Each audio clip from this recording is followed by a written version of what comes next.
The first time it happened, I thought I was dead. There I was, lying under the hot water of my hotel room shower. My thoughts and concerns raced through my head. I was overwhelmed by the feelings of fear and a certain peril in my future. Breathing deeply, I tried to calm my mind, silence the thoughts, and relax. Mending the sounds of falling water from the showerhead with the rain and thunder pouring just outside the hotel window. As the sound started to blend, I closed my eyes and concentrated on nothing. As my mind completely cleared itself, my thoughts went silent. And it happened. The sound started to fade, and my breathing slowed. The pounding of my heart seemed to cease. I opened my eyes only to see my vision tunneling into darkness. And in the moment that the blackness closed around me, I felt nothing. I feared to open my eyes, but no sooner did the thought cross my mind than I became aware with my surroundings.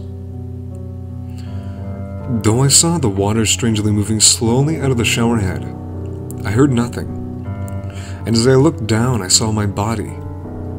It appeared to be asleep. Overcome with shock, I tried to gasp, but could not. I then noticed that I was not breathing. I didn't have to. I felt nothing.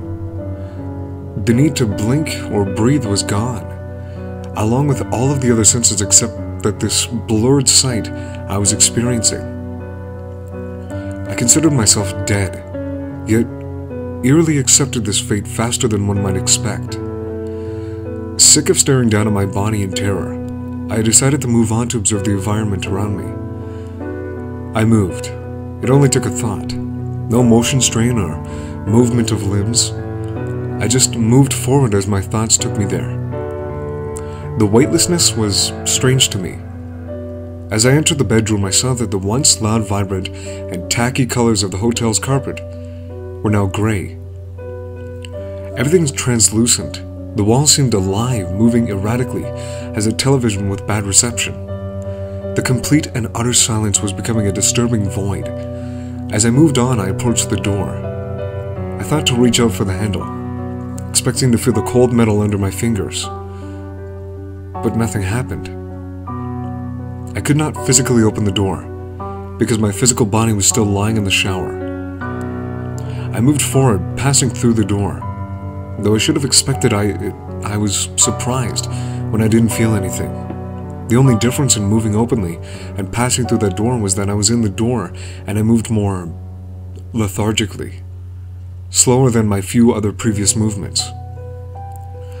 I started moving through the halls looking for something. I didn't know what at the time. Possibly someone else, someone alive. At this hour, it was doubtful that anyone was awake. Not feeling the urge to pass through someone's wall and watch them sleep, envious of the living, I decided to move on.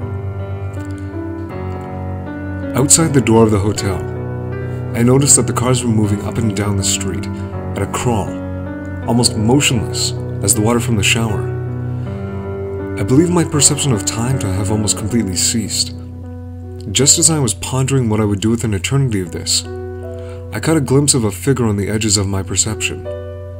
A shadow moving blindingly fast. It was hard to follow, being that it blended in with the grayness of my current domain. I attempted to shout out to it, and suddenly my silence was broken, not with audible noise but my thoughts that I attempted to put into word. They echoed loudly in my mind.